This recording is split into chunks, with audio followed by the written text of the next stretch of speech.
Welcome to Better Sex, where you get the information and inspiration to create and enjoy your best possible sex life. Join your host, sex therapist Jessa Zimmerman, as she brings you expert guests, helpful tips, knowledge, and strategies to improve your intimate relationships.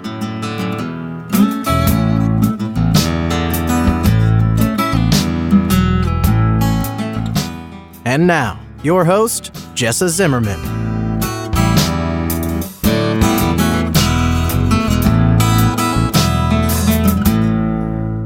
Hi, I'm Jessa. Welcome to Better Sex. I'm doing this because I think sex is important. We are not living our fullest life, the most fulfilling way we can, if we are not intimately, emotionally, and sexually connected with our partner. So I'm here every week bringing tips, perspectives, experts, ideas, strategies to help you improve your sex life. Enjoy the show.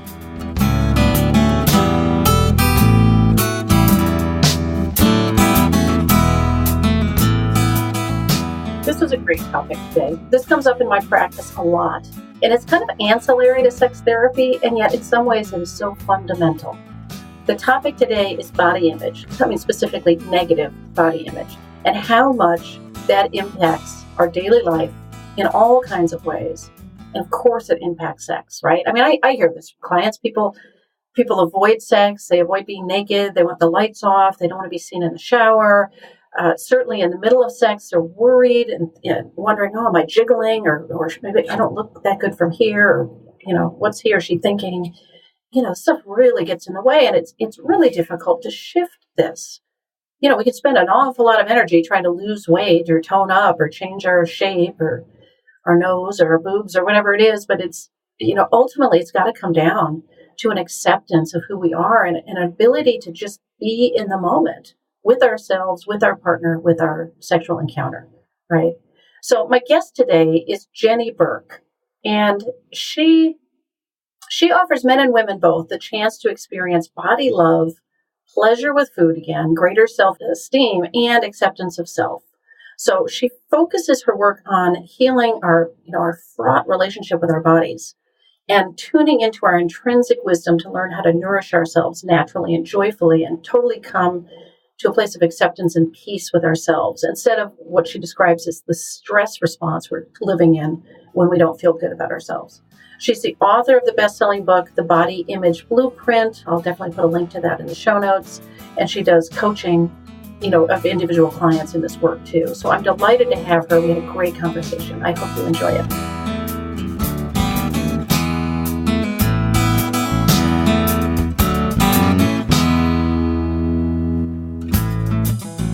So Jenny, thank you so much for being on the show today. Thank you so much for having me, Jessa. I'm really excited to be here. Yeah, and I'm so excited to find someone to talk about body image too, because it's such a pervasive problem. And it's not an area of expertise that I have as a sex therapist, but it comes in the room a lot. So I'm just delighted to have you as a resource. Oh, thank you so much. I love this topic. So good. I think most people probably don't because so many people feel bad. But could you start off just sort of talking about what is body image? How do people struggle? Like what are the kinds of stories that you hear from clients and things like that? Yeah, absolutely. So body image is such an interesting topic because, and I actually wrote a whole book about it because I was so curious about when and where we decide that our bodies aren't good enough. We're not born primping. We're not born hating our bodies. It's something that is a social construct that we end up sort of indoctrinating over the years based on outside perceptions, media, how we see other people portrayed in TV shows and movies, our peers, of course. And oftentimes it can begin with just an off comment that maybe a family member said or a friend even that, a lot of us aren't even aware of our bodies for quite a while. And then especially it happens during puberty. Someone might say, oh, well, you're becoming a woman, or, people will say certain things and all of a sudden we become very self-conscious of our physical selves. So is that, do you hear that with almost all your clients that they do remember a kind of starting point, like a comment they heard as opposed to just seeing everything that we've got in the media? Is that what sort of makes it personal usually? Yeah. In fact, because I was so interested in this, I ended up interviewing about 60 people for my book about the etiology of body image, like when they started to notice they had an opinion about their bodies, what's something that maybe somebody said at some point, and all of these different things. And one of the common themes was that a physician, a gym teacher, a parent, a friend, somebody said something to them Wow. that very aware of their physical bodies. Even something like, "Oh, you're so cute and little." Like, "Oh, I love your hair and braids." Like, then all of a sudden the idea is, okay, I've got to be cute and little to be loved and to be paid attention to. Right. So it didn't have to be a critical comment. Didn't have to be something negative. It was just sort of like, oh, it's something that reinforces there's a standard or an ideal or something like that. Absolutely. Wow. Yeah. Okay. And then of course our perceptions and beliefs and ideas about ourselves change, of course, as we get older, but oftentimes it becomes worse because we're then comparing ourselves to other people that we see in our culture, and then realizing that there may be no way for us to meet that standard. Mm. And there's a level of despair, like desperation comes in, like, okay, this is what I see as the ideal body weight or the ideal hair color or the ideal nose or boobs, and I must at any cost conform to that ideal. Wow. That's when things really start to become a problem, because that's when we start to take on really aggressive measures to change our bodies. That's where Wow. body dysmorphia comes in. That's when okay, I'm going to get surgery. I'm going to over exercise. I'm going to, gain muscle. I'm going to lose fat. I'm going to do whatever I need to do to conform to this ideal. But ultimately, what it's really about is the desire to feel loved and belong, a sense of belonging, a sense of, success and admiration. Right. Those things are really at the core of all of it. We just want to be loved and to feel like we belong. Yeah. So, so you work with individual clients, right? You do coaching and it. Okay. So could you share some stories about what kind of an impact this has on people's lives? Because I mean, I have ideas in my mind, but I'm just imagining, this has got to get in the way in in serious ways for people, right? Like what kinds of situations have you become aware of?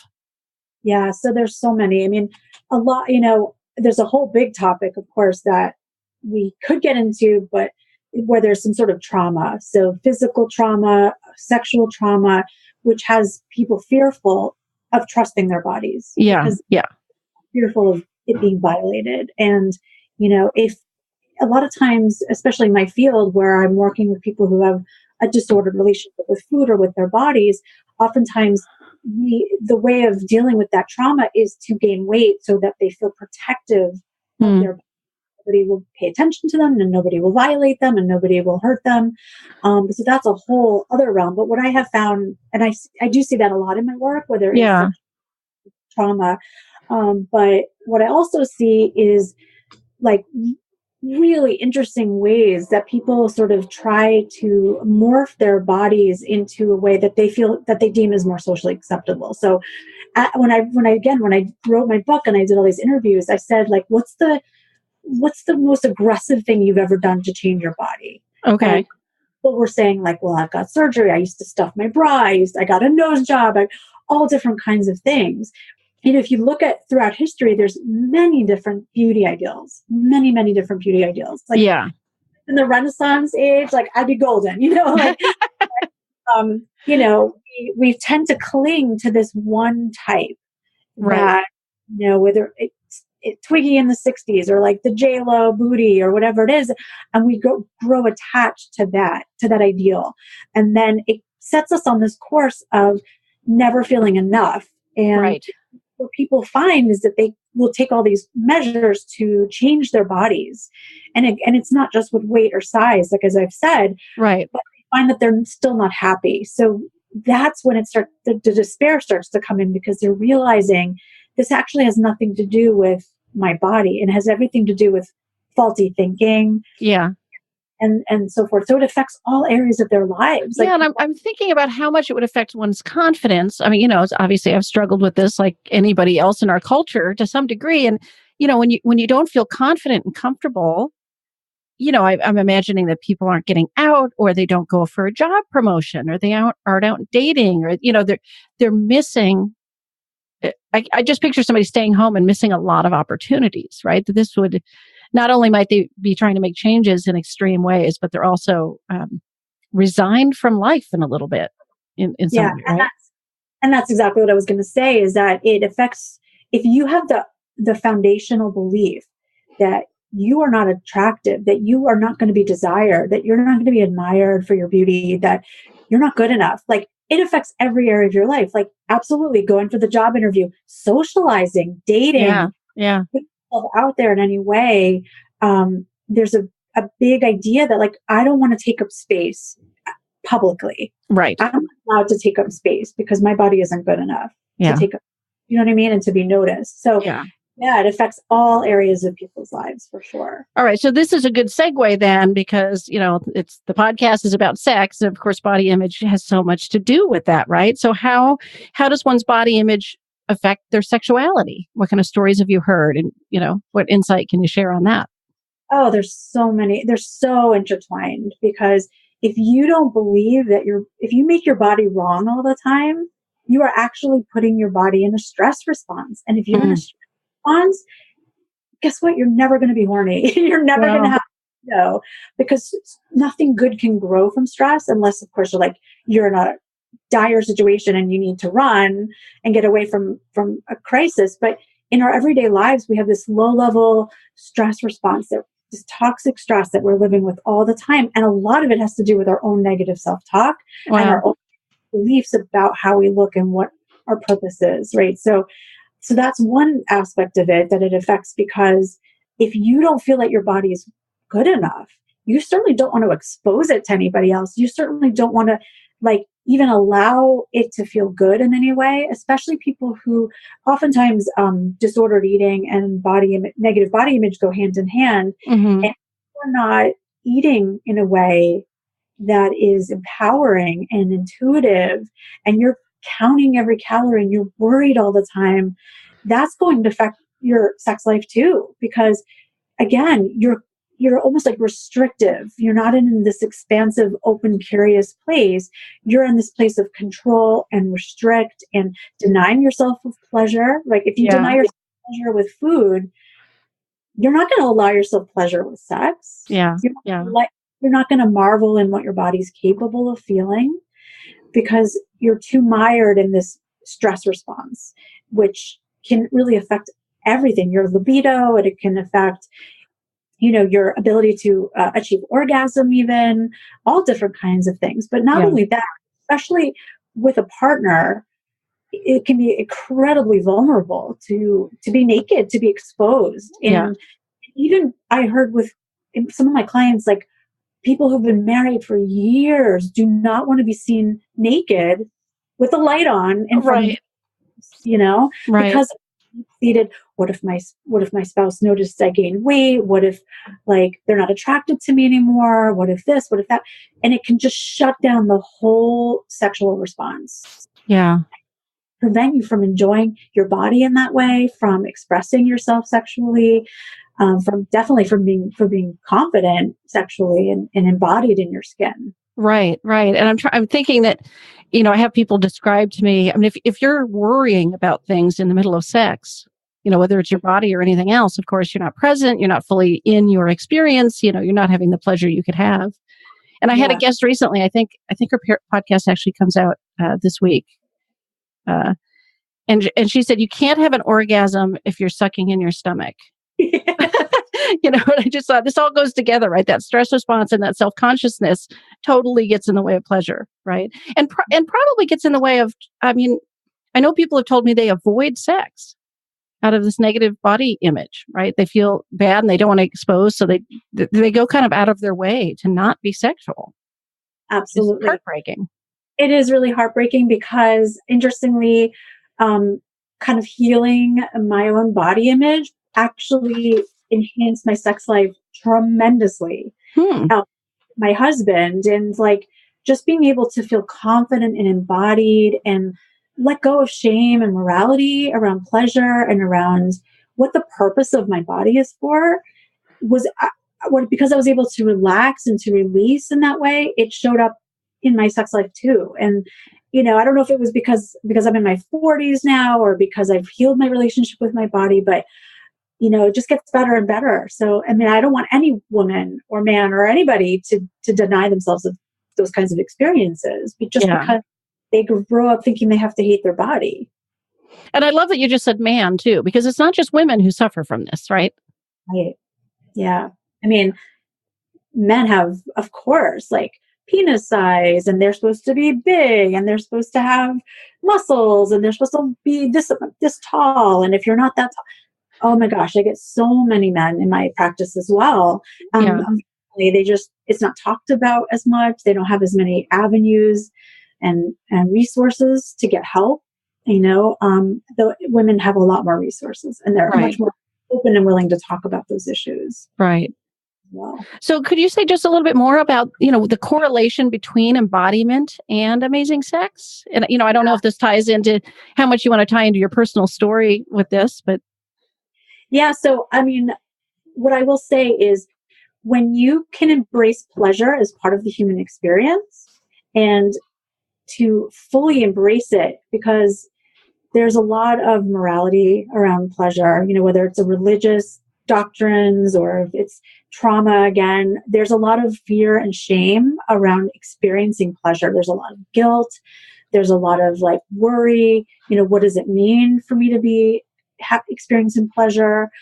There's a lot of, teachings about, masturbation and like, is that okay? Is that not okay? And, depending on your generation, what generation you grew up in, it could have been talked about or not. So I think that is really, really a big part of the vernacular of our society, where when we think of pleasure, it's like hedonism and indulgence, and all these like words, yeah, like, yeah, oh my gosh, there's like, you're so indulgent and you're so this. But if you can embrace that word and recognize that our bodies are capable of intense and immense pleasure, and that's actually a good thing. That's actually something we should seek out.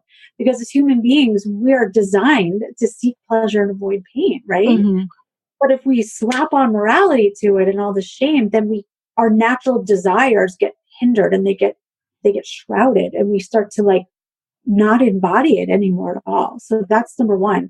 Number two is that when we are, very diet conscious and body conscious, that it prevents us from being fully in the moment of sensation, right? So in right. some way, dissociated from our bodies during sex. We're not dropping into our bodies, really feeling every single sensation. We're up here dialoguing like, oh, did I do the right thing? Did that feel good to him? I hope maybe I should move this. It'll be more sexier if I turn around this way. And oh my God, I hope he doesn't see my belly right now. Or Yeah, like whatever yeah, thing prevents you from being in the moment of what you're experiencing. yeah. Right. So that's a whole nother part of it too.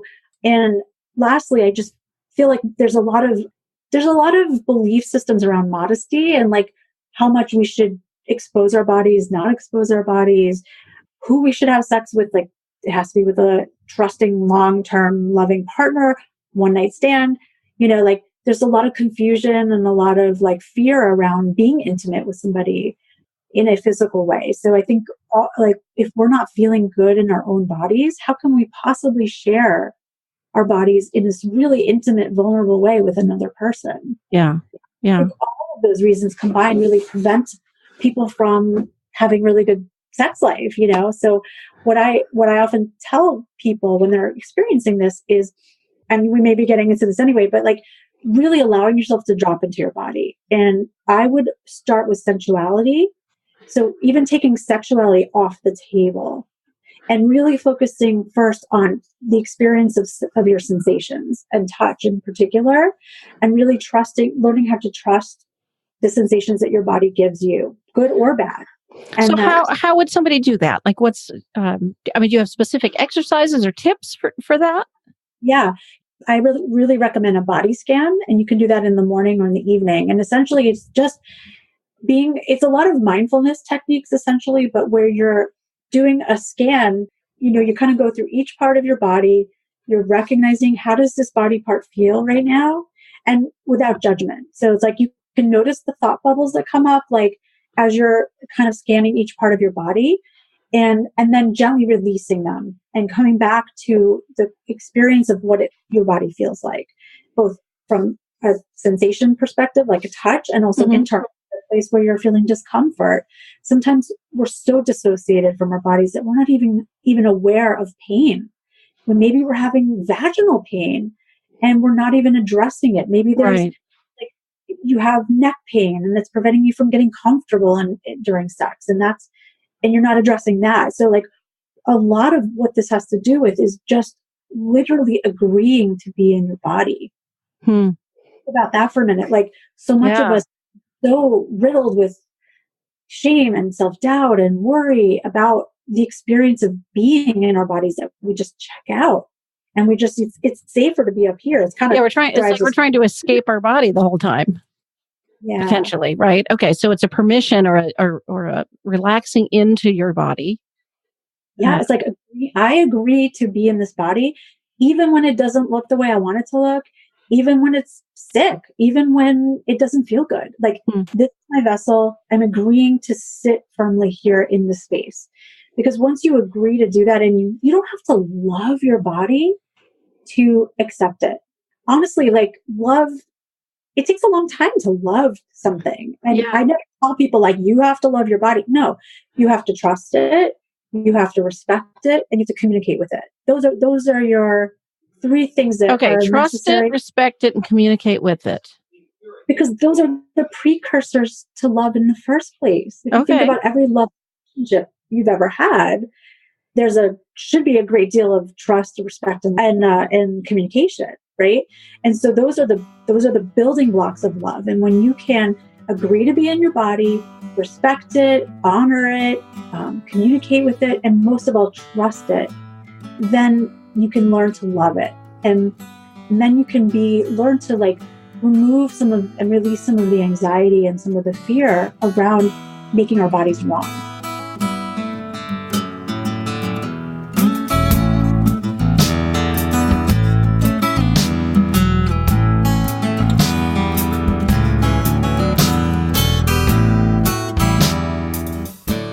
Hey, I've just taken a quick break in the show, and I want to draw your attention to my new book.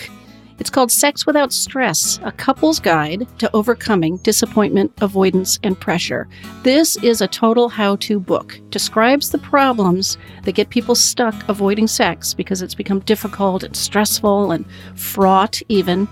But it also guides you through a process you take with your partner to have the conversations that you need to have, and then an actual exercise, a whole process around touch and experience that helps you transform your sex life. So if you are stuck in your relationship in a place where you're avoiding sex, or if you know anyone like that, please seek out the book. You can find it on Amazon, both in paperback and on Kindle, and I hope you enjoy it.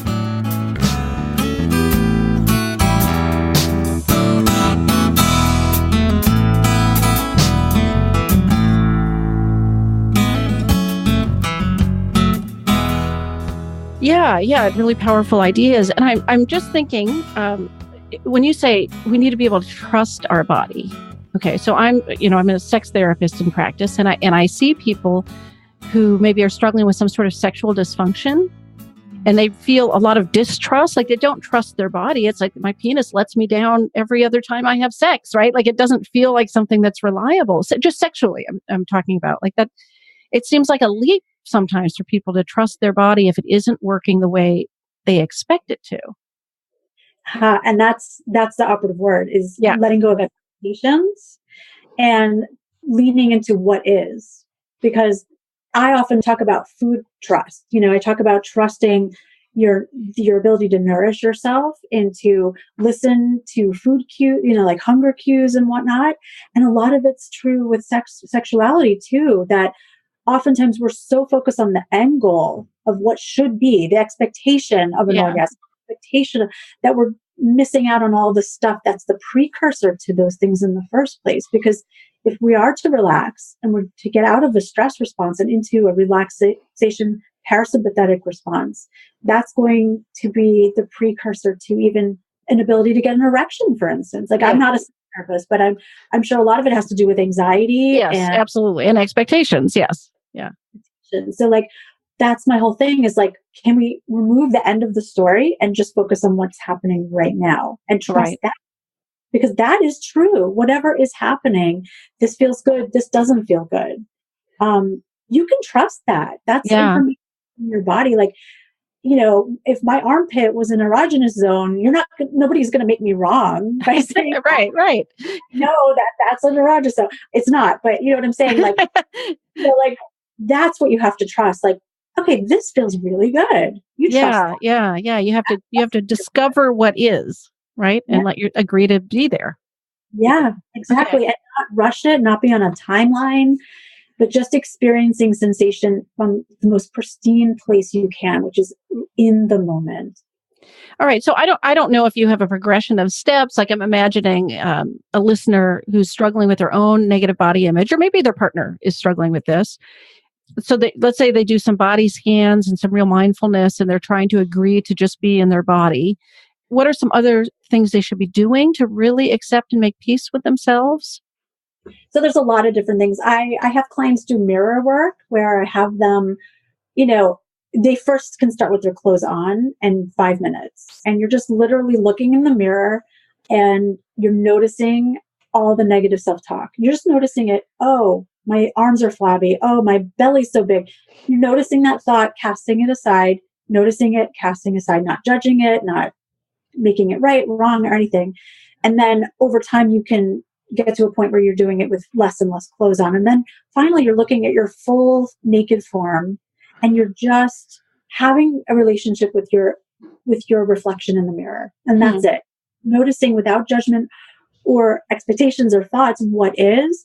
That's step one, agreeing to be in your body.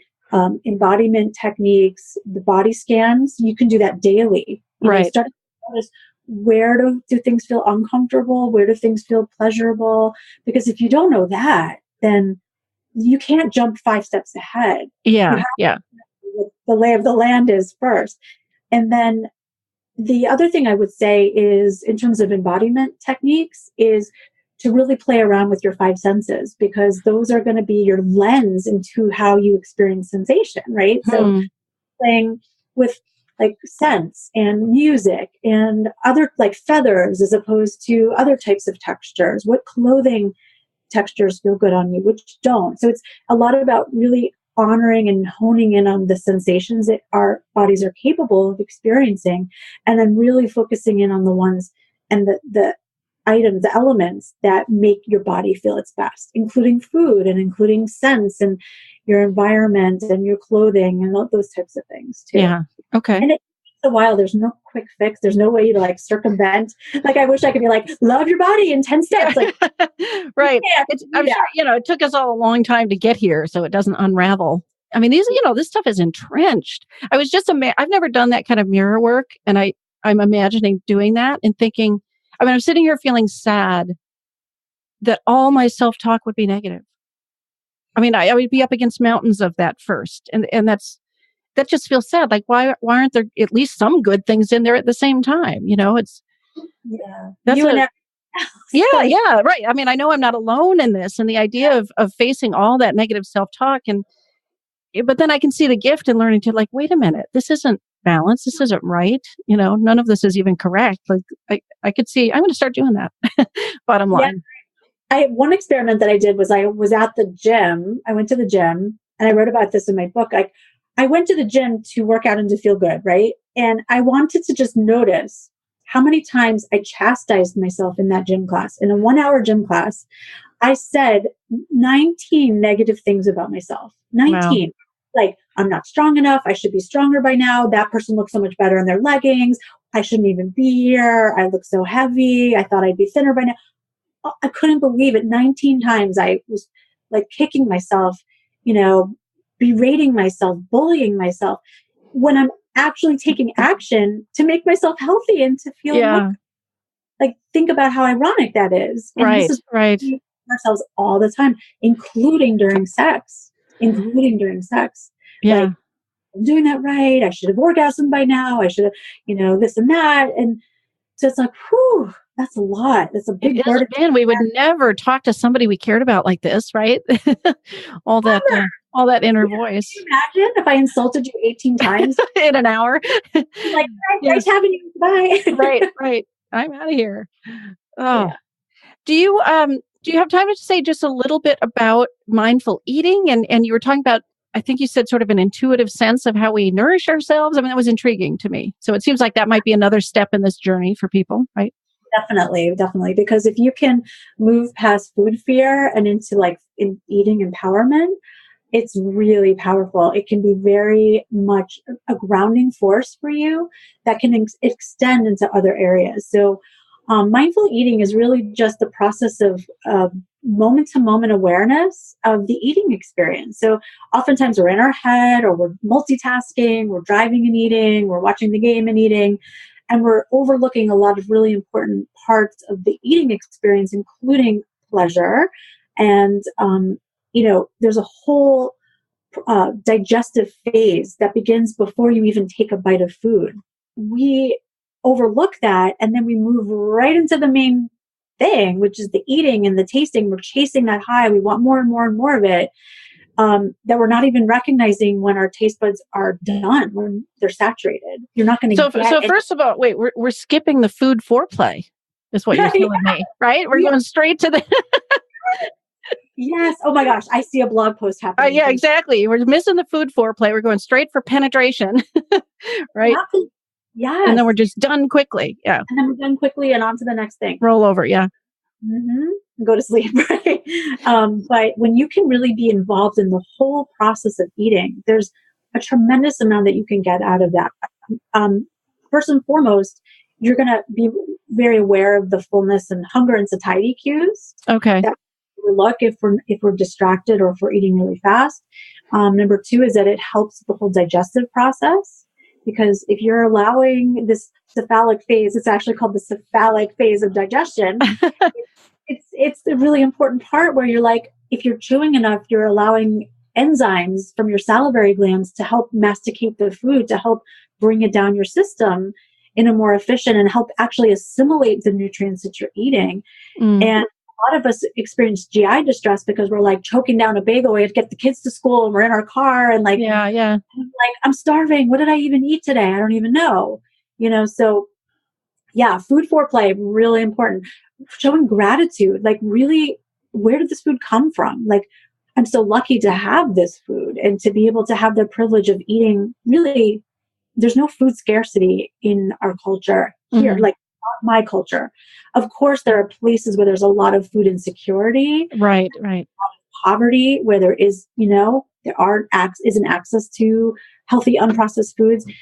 So I feel very grateful. And I didn't used to. I used to be like, well, I'm just eat this food and it better make me lose weight. Now I'm like, oh, I'm so excited. I get to eat this amazing food, these flavors, these textures, like really showing gratitude for all the steps that it took to get on my plate. I've learned to like even cook mindfully because it's such a wonderful part of that eating experience. And then really savoring every bite. And a big part of why we don't do this is because of food morality, that I shouldn't be eating this, or I should be eating that, or I'm eating too much, or I don't know why I'm hungry now. I shouldn't be hungry now. And getting so caught up in all the fear and the morality and the shame around eating that we can't even enjoy the experience. And the same similar to sex. Yeah. Yeah. A lot of parallels there. So I'm curious how much, and so much what you're talking about is an attitude shift, right? It's a mental, it's about mindset. Right. So I'm curious, in your journey, your own personal journey in this, and maybe you could speak to your clients too, how much do their bodies change versus how much is it just a change of mindset? Because it seems to me somebody could have their body not change a single bit and totally transform their body image, Yes, it's both. I mean, I've seen people lose 50 pounds and it's just intuitive and mindful eating. And they haven't done anything else except starting to trust their bodies again and communicate. And just from that, the relaxation response, the stress hormones recede. A lot of times there's literally weight is released because of being in a relaxed state. There's no more inflammation. There's no more toxic stress hormones and all these different things preventing us from building muscle efficiently. And there's, when we're in a stress response, our fat tissue actually grows. Like we need to affect ourselves. So just to answer your question, like, it's all of it. I think it's like very, very much a holistic piece of this. And I want to make sure I answer your question. So if you could let me know if I did or didn't. Well, I mean, I guess I'm just curious if you also seen a total, shift in body image where somebody's body didn't change at all. Yes. So that's the other piece of it. Sometimes I've seen people lose 50 pounds and they didn't intend to, but they're happy with it.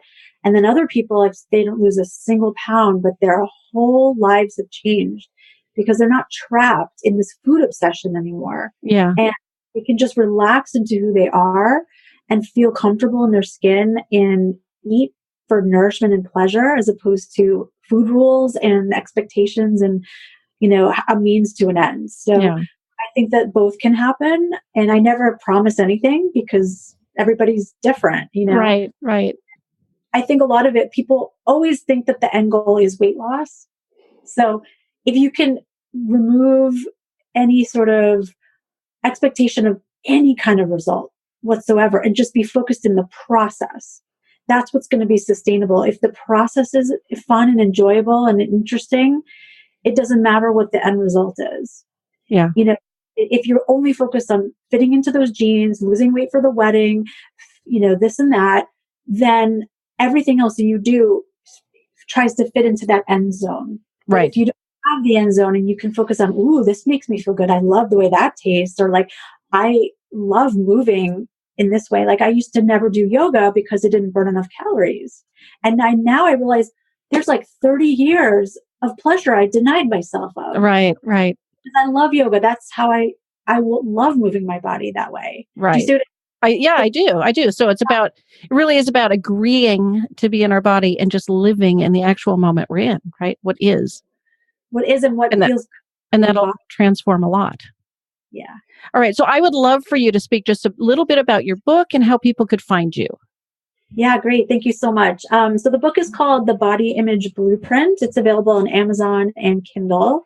And essentially, the first part of the book, it's moved into 3 parts.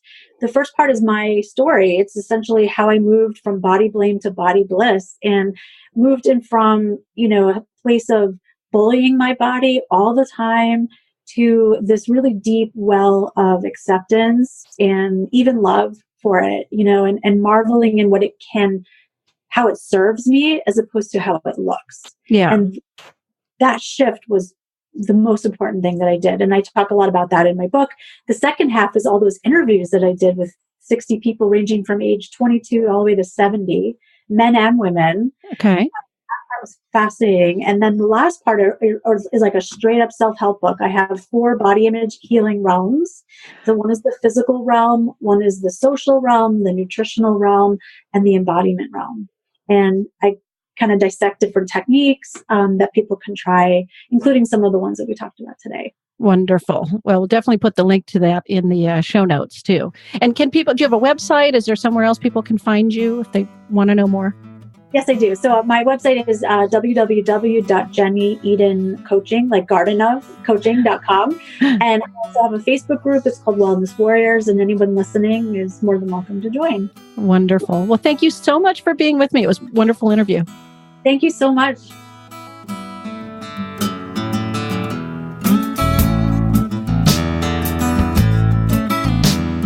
You've been listening to Better Sex. Please visit our website, bettersexpodcast.com, for show notes and additional episodes.